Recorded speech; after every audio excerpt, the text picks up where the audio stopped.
साबिक वजीर दाखिला शेख रशीद की जानिब से भी ट्वीट किया गया। उन्होंने कहा है कि फैसलों में ताखीर हालात को मजीद संगीन बना देगी। शेख रशीद ने लिखा, हुकूमत का पांव माशी बारूदी सुरंगों पर है, सियासी माशी अदम इस्तेहकाम का हल।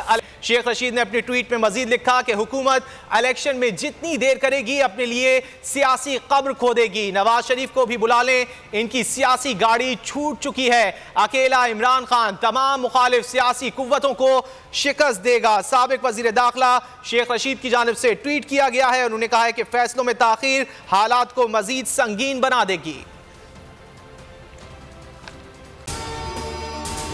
अगर आपको ये वीडियो पसंद आए तो लाइक पर क्लिक करें। तारीख में पहली बार इमरान खान, आसिफ अली जरदारी, शहबाज शरीफ, मरियम नवाज, मौलाना फजल रहमान और बिलावल भुट्टो सब एक साथ चल आ रहे हैं सिर्फ बोल पर। सब्सक्राइब करें और बेल दबाएं ताकि कोई खबर रह न जाए।